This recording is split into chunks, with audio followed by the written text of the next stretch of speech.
Pas facile de concilier vie de famille et vie professionnelle. Une majorité de parents avouent avoir du mal à trouver le temps et un quart réduisent carrément leur temps de travail ou arrêtent complètement. Alors, faut-il revoir les horaires des crèches, des écoles, du parascolaire ou ceux du monde du travail? Quelles sont les réponses qu'on peut apporter aujourd'hui, voire dans quelques années? Bienvenue sur le plateau de Versus.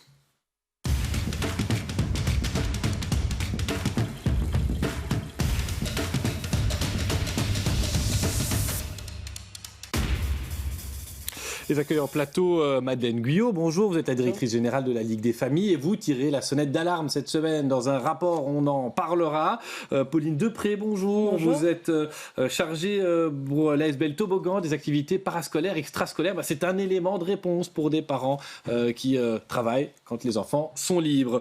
Côté politique, Anaïs Camus, bonjour. Vous êtes échevine de la petite enfance dans la commune d'Ixelles et vous êtes donc membre du parti Écolo. Stéphanie Cortis, vous êtes députée à la Fédération Wallonie-Bruxelles et vous suivez ces questions pour le MR, le mouvement réformateur. Je vous propose, mesdames, de regarder un graphique. Il nous vient donc d'un sondage réalisé par la Ligue des familles. À la question, avez-vous des difficultés à respecter vos horaires de travail et à concilier ces horaires avec ceux de la crèche et de l'école? La réponse est sans appel oui pour 65% des parents et non pour seulement 32% des parents. Madeleine Guyot, c'est le signe pour la Ligue des familles qu'à un moment donné, le monde du travail n'a pas compris ce que c'était qu'être parent. C'est le signe qu'il faut une réforme en profondeur. Et surtout, est-ce que c'est un constat qui évolue avec les années ? Alors malheureusement, c'est un constat qui évolue avec les années. Donc on est vraiment avec ce qu'on dit, nous, une parentalité qui ressemble à un voyage en apnée. On se retrouve avec des problèmes en fait qui sont connus et qui continuent à être connus, mais qui s'installent et qui s'accentuent. Ici, le baromètre des parents en 2024 fait un peu le topo sur des matières très très larges qui concernent notamment conciliation vie professionnelle, vie familiale, mais aussi tout ce qui est lié au coût que génère la vie familiale. On se retrouve avec des parents dans l'échantillon qui ont quand même dans lesquels on a une représentation de salaire plutôt moyen. Eux-mêmes sont en difficulté. On a aussi une représentation de parents bas revenus qui sont représentés à hauteur de 20% et 27% de familles en situation de monoparentalité. Donc ça, c'est vraiment pour l'aspect financier, rapport à la pauvreté, mais sur les questions d'horaire. Est-ce qu'aujourd'hui, c'est plus difficile de travailler, d'avoir des enfants que... il y a 15 ans, il y a 50 ans. Oui, très certainement. En tout cas, je pense que le baromètre va mettre en avant le fait qu'on se retrouve avec des modèles familiaux qui ont évolué, qui ont changé. On a avec, en général, 2 parents qui travaillent. Et je crois que c'est un effort à faire de différents niveaux de pouvoir. C'est autant au niveau de la conciliation vie professionnelle au niveau fédéral qu'au niveau de services peut-être de meilleure qualité ou plus accessibles au niveau de l'enfance ou de l'éducation. Donc il faut, pour moi, on pense qu'il faut un effort en fait, à différents niveaux et de différents côté, puisque le baromètre relève aussi le fait qu'on a des besoins des parents qui sont exprimés, notamment tout ce qui est garderie et extrascolaire. Alors l'extrascolaire, c'est notamment des services comme l'ASBL Toboggan. Oui. Pauline Depré, vous travaillez pour eux. Pour faire simple, ce sont des milliers d'enfants, des dizaines de milliers même avec les années que vous encadrez. Est-ce que justement vous voyez, vous, au sein de vos équipes, que les demandes des parents, elles sont d'abord pressantes? Il nous faut une activité parascolaire pour nos enfants. Et est-ce que vous voyez aussi une évolution avec les années? Alors moi, je pense déjà qu'on est quand même dans une recontextualisation de l'accueil temps libre. Nous, on est très fort pour le moment en train de se dire comment améliorer ce temps libre et donc comment permettre aux parents de se dire justement, je peux travailler et me dire que mon enfant se sent bien dans l'école alors qu'il n'est plus en temps scolaire. Et donc, on travaille sur le réaménagement des espaces pour pouvoir permettre à chaque enfant de se sentir bien et d'avoir la possibilité de faire telle ou telle activité en fonction de ses besoins. Quand vous parlez du réaménagement des espaces, c'est quoi? C'est l'espace physique ou c'est l'espace temporaire? C'est l'espace physique. Au niveau de l'espace temporaire, là, on reste... Pour le moment, ce sont des écoles qui externalisent, donc on doit se limiter à ce que l'école nous demande au niveau du temps scolaire, enfin du temps extrascolaire. Mais en tout cas, on veut améliorer la qualité du service qu'on donne. Pourquoi? Parce que ce n'est pas suffisant aujourd'hui ce qu'on propose aux enfants? Parce que je pense qu'on a pendant des années fait de la garderie. Je pense que c'est pour ça qu'on ne l'appelle plus comme ça.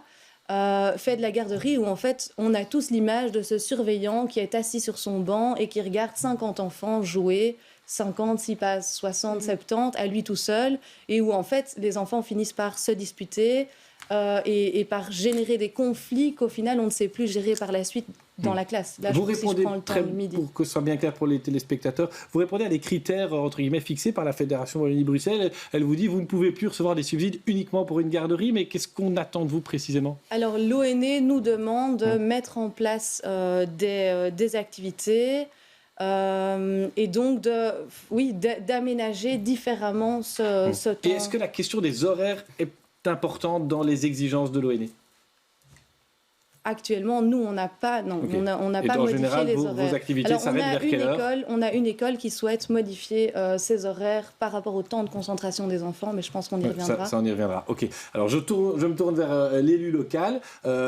On sait à quel point les crèches sont sous pression, les écoles fondamentales, il y a aussi énormément de demandes. Voilà, je voudrais revenir à cette question des horaires. À XL, jusqu'à quelle heure on peut venir chercher son enfant? Et comment vous interprétez finalement cet appel à l'aide de la Ligue des familles? Alors, à XL, il y a des horaires différents dans les crèches et dans les écoles. Effectivement, c'est plutôt généralement autour de 18h, 18h30 selon les institutions.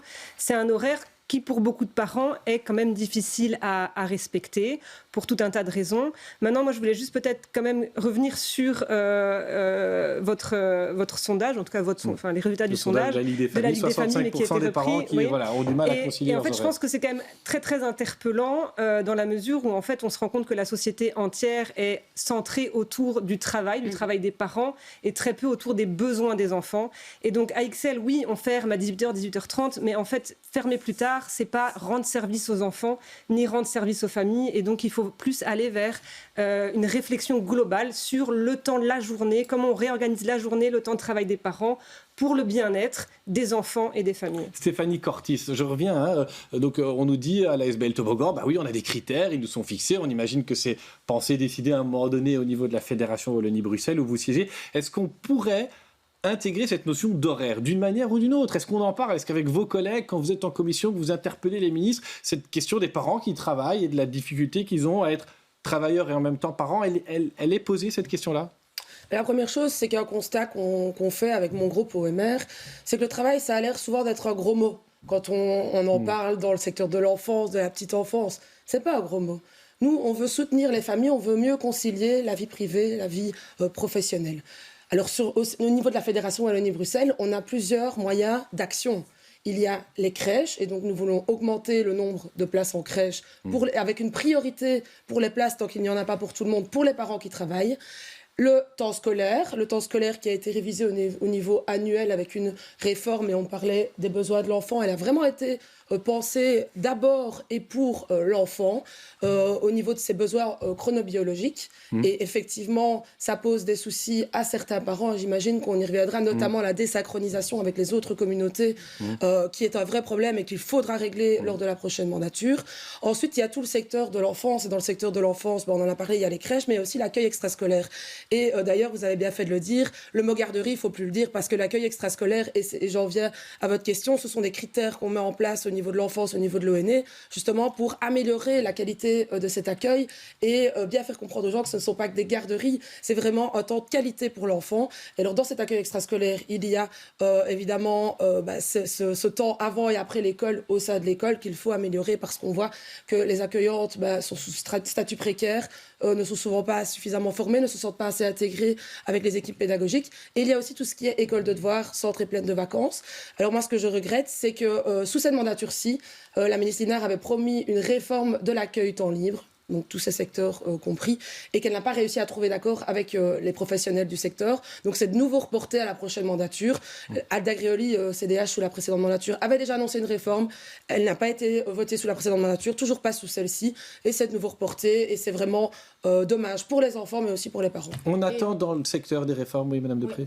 On met quand même une pression, du coup, pour améliorer ce temps extrascolaire, sans nous donner réellement de moyens. Donc, on nous demande d'améliorer une qualité en nous disant, voilà, il faut plus de personnel, il faut plus de formation, Mais comment est-ce qu'on budgétise tout ça? Et ça, c'est une question de priorité politique et on le voit à la Fédération Wallonie-Bruxelles. Je suis avec le MR en majorité, mais avec deux partis de gauche, Écolo et le PS. Et j'imagine que vous en toucherez un mot après. Mais avec des priorités qui sont finalement la gratuité scolaire, des fournitures scolaires, ou la gratuité pour les familles qui ont statut BIM dans les crèches, ce qui est inaudible d'ailleurs pour les parents qui travaillent. Et donc ça, en fait, les moyens budgétaires, ils ne sont pas illimités à la Fédération Wallonie-Bruxelles. Et il faut voir où on les met. Et des priorités des partis de gauche, ça va peut-être plus être de la gratuité. La nôtre, ça va être justement de renforcer les services, les places en crèche et les places évidemment dans les écoles de devoirs. Juste avant, quelques secondes sur la réponse de la Ligue des familles, parce que Madame Cortis l'a dit, à mon avis, à dessein, sur cette priorité aux parents qui travaillent par rapport à ceux qui ne travaillent pas. Qu'est-ce qu'on dit à la Ligue des familles là-dessus? Nous, on demande de toute façon qu'il y ait 10 000 places en crèche supplémentaires, sachant que de toute façon, le secteur est saturé, quoi. Après, sur la question de savoir s'il faut que ce soit à destination des parents qui travaillent ou des parents qui ne travaillent pas, je pense qu'il faut trouver quand même un juste équilibre entre quand même des parents qui ne travaillent pas pour pouvoir déposer leur enfant, pour pouvoir après travailler. Et puis voilà, donc moi je pense que, en tout cas, nous on ne se positionne pas forcément là-dessus. Nous on demande 10 000 places en crèche en plus des 5 000 qui ont été créées. Quand je dis des parents qui travaillent, c'est ou qui se forment ou qui sont en recherche active d'emploi, évidemment. Anaïs Camus, dont les oreilles vertes ont chauffé. Oui, non, je ne peux pas quand même entendre dire qu'il n'y a pas eu un réinvestissement massif dans l'enfance. Le budget accordé à l'enfance sous cette législature a augmenté de manière conséquente, n'a jamais autant augmenté. On parle d'une augmentation de 53%. C'est 250 millions d'euros, c'est énorme. Donc il y a eu un réinvestissement dans l'enfance. Et là, ce n'est pas l'école gratuite, c'est dans l'enfance. Pas que dans les crèches, dans l'enfance en général, justement parce qu'il y a cette conscience de l'importance de ce secteur pour aider les familles, pour aider les parents. Et moi, je tiens vraiment à insister sur le fait de dire que, oui, tous les parents qui travaillent ont le droit à une aide, mais tous les enfants devraient pouvoir avoir accès à un encadrement de qualité, parce qu'on sait que ça a un impact non négligeable sur l'avenir des enfants. Fréquenter un milieu d'accueil, fréquenter une école dès le plus jeune âge, c'est sur le long terme moins d'inégalités sociales et moins de frais pour la société, parce que c'est des enfants qui vont mieux réussir. Et ça, on ne doit pas l'oublier, de voir sur le long terme les effets de l'accueil de la petite enfance. En 2 secondes, Madame Cortis, puis j'ai d'autres questions. En 2 secondes, évidemment, dans un monde idéal, si on arrivait encore à augmenter le nombre de places de crèche, qu'on a fait déjà sous cette mandature-ci, mais il faut encore le poursuivre, ce serait que tous les enfants aient accès évidemment à une crèche, parce que les 1000 premiers jours sont super importants. Mais comme on n'y est pas encore, il faut établir des priorités. Pour moi, les parents qui travaillent, c'est une priorité, et je pense que ça ressort de votre enquête. Qu'est-ce qu'on fait pour les parents qui travaillent dans des horaires où les crèches sont fermées? Ceux qui travaillent le soir, ceux qui travaillent dans l'ORECA, ceux qui travaillent dans des commerces ou des entreprises qui fournissent un service le soir. Alors je vois la Ligue des familles qui prend son souffle. Il n'y a pas de solution. Est-ce qu'il y a moyen, Madame Cortis disait, dans un monde idéal, de proposer des services d'accueil le soir? Est-ce que ça a déjà été essayé? Moi, j'ai eu des gens sur BX1 qui m'ont dit je le voudrais, mais je n'ai pas, moi, connaissance de crèche, sauf erreur de ma part, ouverte le soir, la nuit, ou en tout cas pas en masse. Madame Camus. Si, ça a déjà été essayé, en fait, des crèches à horaires décalés, notamment des crèches de nuit. Et en fait, le coût était trop important pour le peu de demandes. En fait, finalement, il y a une demande, elle est réelle, mais quand l'offre existe, les parents se tournent pas nécessairement vers ce type d'offre, parce qu'on préfère peut-être faire confiance à la famille, ou parce que ça reste trop méconnu, plus loin, moins accessible. Par contre, la dernière réforme de l'accueil de la petite enfance permet ce qu'on appelle des milieux d'accueil de niveau 3, qui sont des niveaux d'accueil à accessibilité renforcée. Là, on parle parfois d'horaires renforcés. Donc des crèches qui ferment plus tard le soir et des crèches qui sont ouvertes le samedi matin aussi éventuellement pour des parents qui ont des besoins plus spécifiques. Et ça commence à se mettre en marche, mais c'est pas la nuit entière, c'est pas le dimanche, ça reste vraiment très, très localisé. Madame Guyot, la Ligue des familles demande qu'on voit les règles pour les congés parentaux. Alors, on peut expliquer, comme parent, il y a évidemment le congé directement après la naissance, mais il y a aussi d'autres formules, et vous demandez qu'on aille plus loin. Oui, donc nous, on va parler des congés familiaux, comme ça les téléspectateurs, je pense, peuvent bien comprendre. Donc on parle du congé de maternité, mais surtout du congé de paternité. Oui. On parle du congé parental, et nous, on demande un congé de conciliation aussi pour pouvoir gérer les imprévus. C'est en fait octroyer 8 heures en plus par enfant qui peuvent être utilisées pour gérer son enfant quand il a un problème de maladie. On demande que ça soit augmenté évidemment pour les familles monoparentales. Pour le congé parental, ce qu'on demande en fait, c'est que le congé parental soit augmenté au niveau financier pour que ça soit plus un incitant. Là, pour le moment, les parents en fait ne prennent pas leur congé parental parce qu'ils vont récupérer seulement 800 € par mois, ce qui n'est absolument pas possible pour la majorité des parents, encore moins les parents à bas revenus.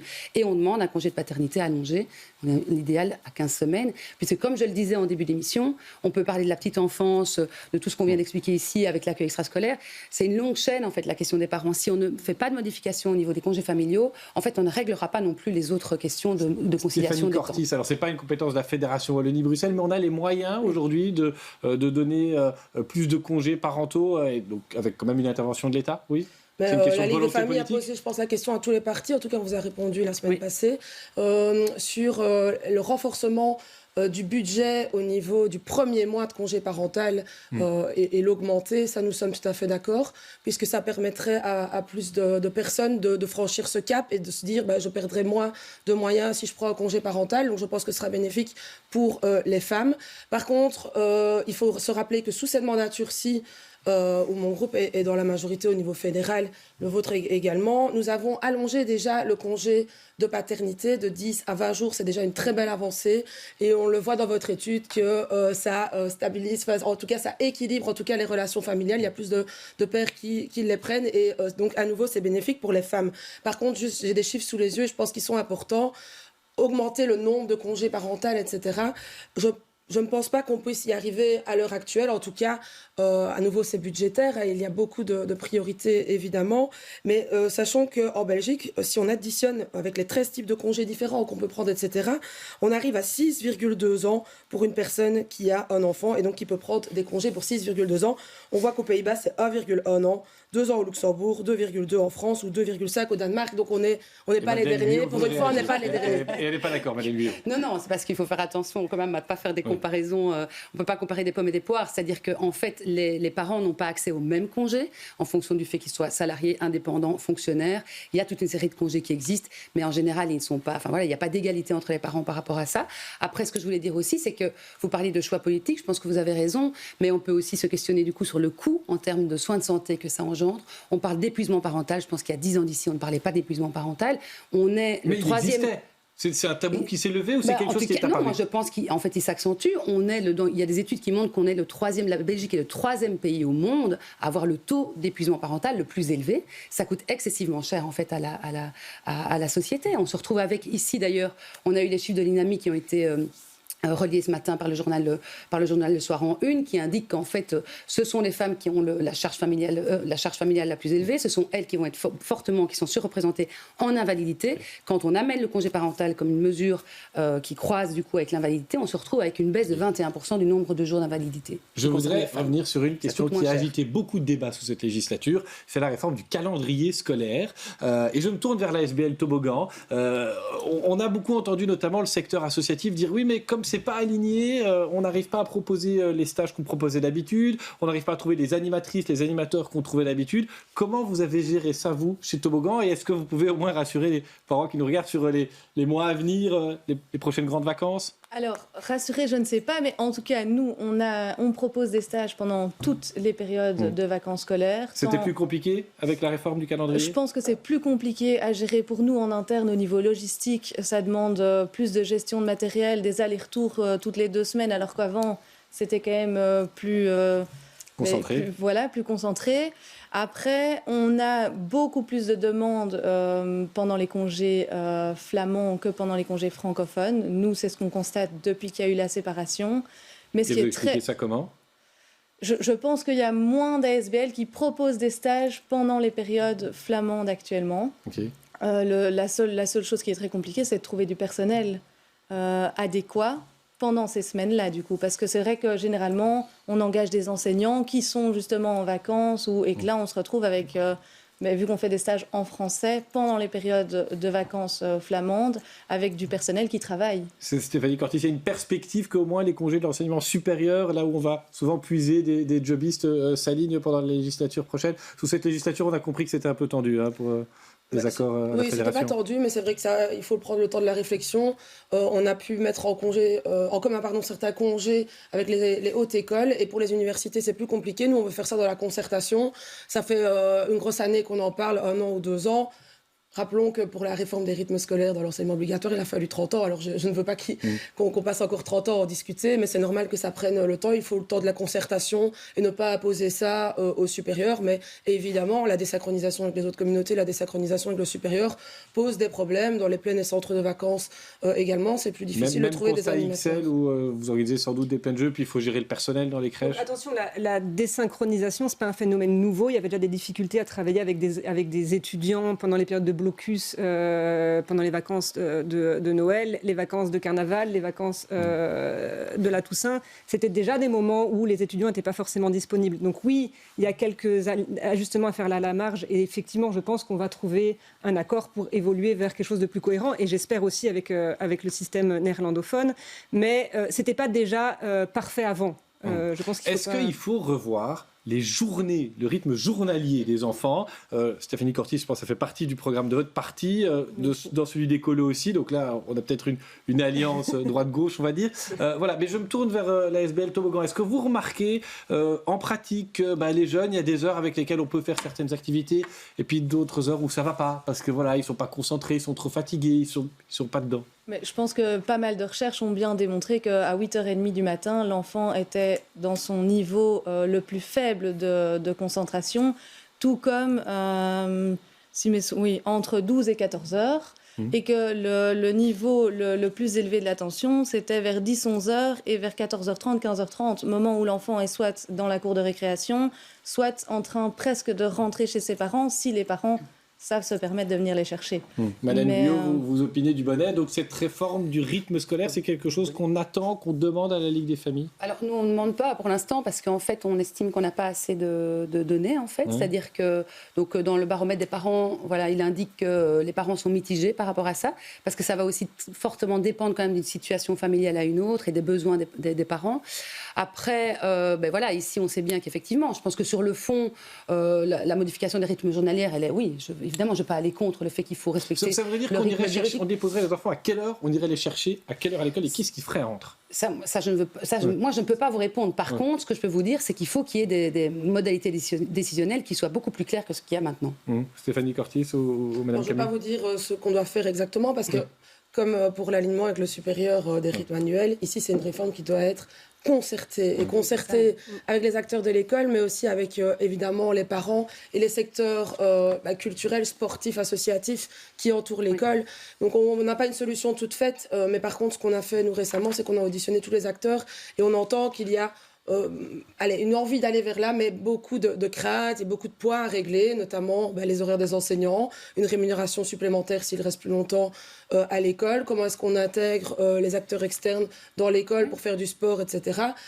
Aussi la question des devoirs. On sait qu'il y a beaucoup de familles où c'est difficile de faire les devoirs à la maison. Nous pensons que ça reste un apprentissage en soi, qu'il faut à un moment donné que l'élève soit devant ses cours pour un peu les réviser, un peu refaire des exercices seul. Mais ça doit pouvoir aussi, pour les familles qui ont des difficultés, se faire à l'école. Et donc la question de l'intégration des devoirs des études dirigées à l'école doit aussi faire partie de ce chantier. Alors je voudrais avoir une pensée pour ces parents qui nous regardent. On est diffusé en soirée et sans doute qu'ils retrouvent les enfants devant les écrans et ils ont l'habitude d'être seuls à la maison. Est-ce que vous savez à partir de quel âge on peut laisser un enfant seul à la maison? Est-ce qu'il y a une norme légale? Moi, je l'ai trouvé en faisant la recherche. Pas d'idée là? Quelqu'un a une idée? Je vous donne la réponse. Il n'y a pas de norme légale. Selon Parentia, qui est la caisse d'allocation familiale à Bruxelles, il est interdit de laisser un enfant dans une voiture de moins de 12 ans et à la maison, il recommande, c'est une recommandation de Guyot, pas avant 7 ans. Voilà. Donc, est-ce que c'est un âge auquel vous êtes prêt à prendre un risque? Voilà, j'entends Madame Toboggan qui trouve que c'est quand même très tôt. Voilà. Moi, je ne laisse pas mon fils, il n'a pas encore 7 ans, mais je ne le laisse pas à 7 ans tout seul dans la maison. Parce que c'est quand même une question, j'imagine, que beaucoup de parents se posent à un moment donné. Alors évidemment, il y a une chose qui est de laisser 1 heure, un quart d'heure, qu'il rentre tout seul. Mais il y a toujours ce moment où, comme parents, on doit franchir le cap, non? Après, oui, il faut franchir le cap, il faut les autonomiser. Maintenant, ce qui est dramatique, c'est si des parents font le choix de ne pas laisser leur enfant à l'extrascolaire, qui rentre seul à la maison, parce que pour des raisons financières, ils n'ont pas accès à l'extrascolaire. Et ça serait vraiment dramatique, parce qu'alors on pousse les enfants à vieillir trop vite et on prend aussi des risques pour leur sécurité. Stéphanie Cortis, en 30 secondes, parce qu'on arrive au bout de l'émission. Une de nos propositions à ce sujet, c'est d'étendre les titres-services à la garde et au transport des enfants. Et donc ça permettrait justement de, quelques heures, avoir une accueillante en titre-service, donc à un prix réduit, avec une grande partie qui est subsidiée par l'État, pour s'occuper de ses enfants à la maison. Alors, Je vais vous donner la parole pour conclure, Madame Guyot. Vous représentez la Ligue des familles, les parents. Allez, on la redonnera aussi à Madame Depré qui est un tout petit peu en retard de parole, je vous l'avoue. Mais vous avez entendu ici les avis d'une ESFIN, d'une députée à la Fédération Wallonie-Bruxelles. Vous sentez qu'on va dans le bon sens? Vous avez quelques éléments de réponse par rapport à toutes les sonnettes d'alarme que vous avez tirées dans votre baromètre? J'ai des éléments de réponse, mais c'est vrai que ma crainte, c'est que ça reste en fait très dépendant des niveaux de pouvoir, alors que je pense qu'il faut vraiment qu'il y ait une espèce de plan parentalité qui soit partagé entre les différents niveaux de pouvoir. Vous confirmez que beaucoup des problèmes que vous pointez sont plus inquiétants à Bruxelles qu'ailleurs? Il y a certaines tendances qui sont plus inquiétantes qu'à Bruxelles qu'ailleurs, mais c'est pas non plus... on est quand même avec... je pense que des parents vont avoir beaucoup plus de difficultés à concilier leur vie, d'aller chercher leurs enfants à la fin de l'école avec leurs horaires, des questions de mobilité, mais c'est pas si pire comme on dit au Québec. ça. Pauline Depré, ce que vous représentez ici autour de la table, finalement, c'est une offre associative. Mais vous allez évidemment nous dire qu'elle est de qualité. Vous pouvez reconfirmer qu'elle correspond bien à des critères. Et quand on met son enfant dans une activité qui a un label quelque part de la Fédération Wallonie-Bruxelles, c'est quoi? C'est la garantie que quoi? Que les animateurs sont formés? Que quoi d'autre? Alors, on répond à des critères. Au niveau formation, on essaye de maintenir ce que l'ONE nous demande. Mais je veux juste reprendre, si je peux, parce que je trouve ça dommage qu'on investisse dans des titres services pour s'occuper d'enfants, alors qu'on a du personnel plus qualifié, je pense, même s'il ne l'est pas encore assez, mais sur le terrain, dans les écoles, pour s'occuper de ces enfants. Donc, je trouve que là, ce serait quand même essayer de chercher une solution tout à fait ailleurs, alors qu'on en a une qui est mise en place, mais que, oui, on doit essayer de l'améliorer tous ensemble. Oui, l'objectif, ce serait, par exemple, en soirée, et justement, ce personnel pourrait aussi travailler via les titres-services. C'est pas tant des personnes qu'on va engager et qu'on va former pour ça, c'est peut-être du personnel qui existe déjà, mais c'est juste le système des titres-services qui fait que c'est subsidié en partie par l'État et que c'est plus accessible pour les parents que de payer, comme on le voit bien souvent, des gardiennes en black. Chacun se fera son avis. En tout cas, merci à toutes les quatre d'être venues. Nos excuses pour l'absence totale de diversité sur ce plateau. On y veillera les prochaines fois. C'est aussi les hasards des calendriers, des disponibilités. On se retrouve la semaine prochaine. Nouveau thème et de nouveau beaucoup de questions.